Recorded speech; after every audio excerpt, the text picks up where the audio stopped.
1. When designing a safety training session for experienced tree care professionals, which strategy best aligns with adult learning principles? A. Providing only written safety manuals for self-study. B. Using real-world incident case studies followed by group analysis. C. Delivering a long lecture without interactive elements. D. Requiring participants to memorize safety codes verbatim. 2. In the context of CTSP mentorship, the most effective way to help a new climber adopt best safety practices is to A. Assign them to the most challenging tasks immediately. B. Demonstrate techniques, observe performance, and give timely feedback. C. Allow them to practice without supervision to encourage independence. D. Provide them with a generic safety checklist and no further input. 3. A lead CTSP instructor notices that trainees are disengaged during a hazard assessment module. The best immediate action is to A. Reduce the session length to finish early. B. Introduce interactive hazard spotting exercises in the field. C. Ask trainees to silently review the hazard list alone. D. Move to a completely unrelated topic to regain interest. 4. When evaluating the effectiveness of a CTSP safety workshop, which method provides the most valid measure of learning? A. Collecting participant satisfaction surveys. B. Observing on-the-job application of taught safety procedures. C. Counting how many participants attended. D. Measuring the length of time spent in class. 5. In curriculum development for aerial rescue training, which approach best ensures regulatory compliance? A. Reviewing and integrating current OSHA and ANSI standards. B. Using rescue techniques shared informally by colleagues. C. Teaching only the methods preferred by the instructor. Avoiding regulatory references to simplify content. 6.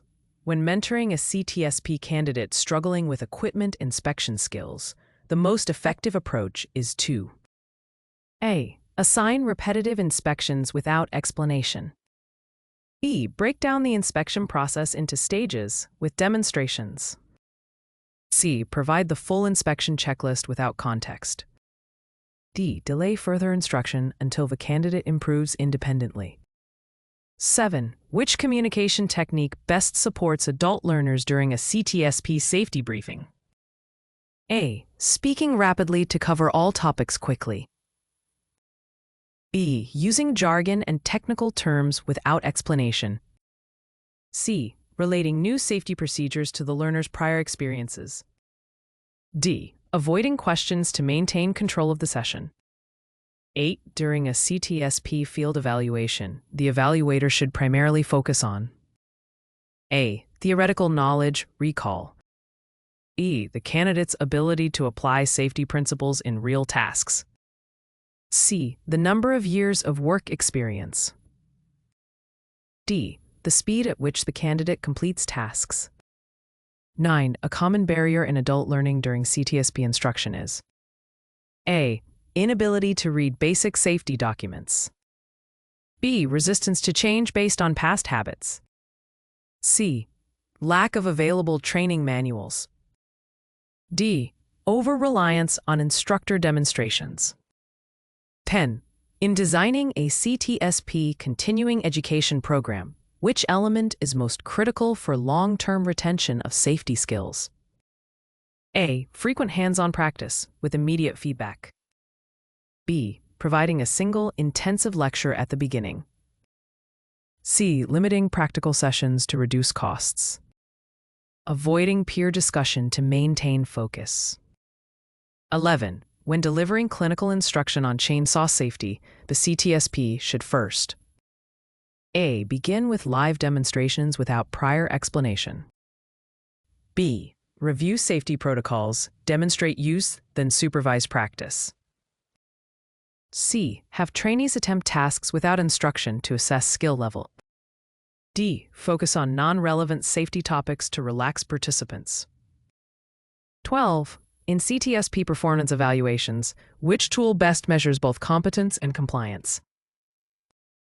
A. Informal verbal check-ins.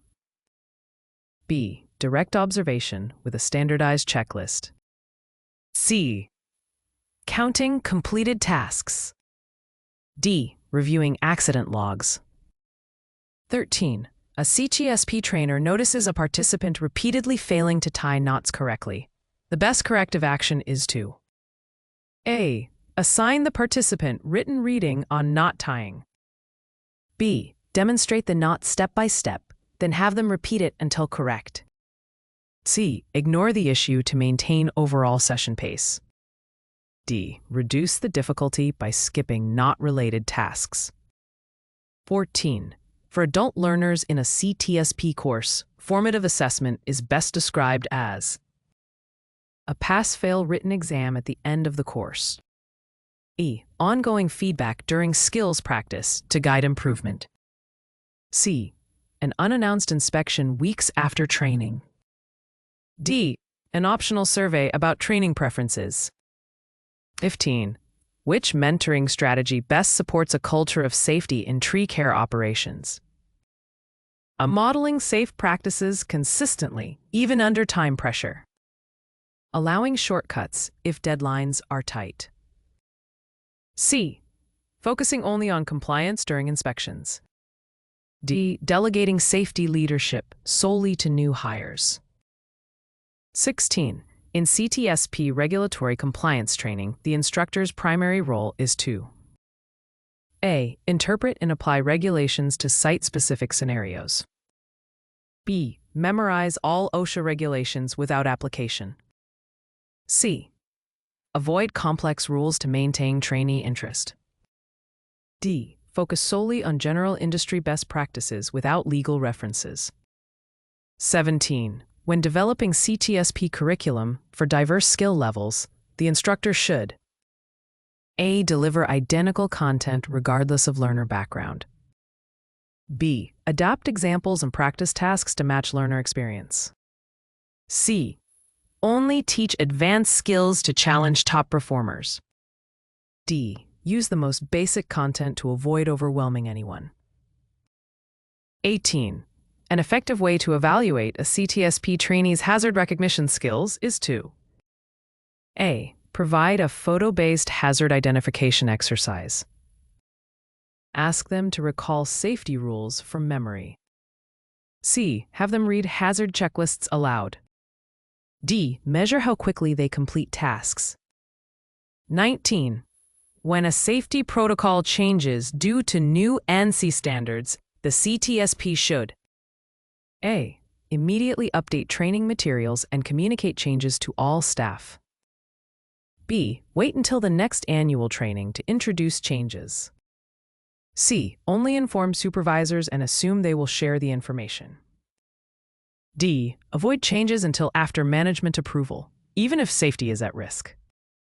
20. In adult learning, the CTSP can increase learner motivation by A. Linking safety skills to personal benefits and job security. E. Threatening disciplinary action for mistakes. C. Repeating the same examples without variation. D. Avoiding discussion about real-world applications. 21.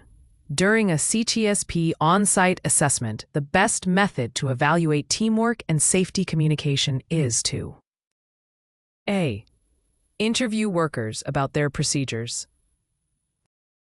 B. Observe team interactions during a high-risk operation.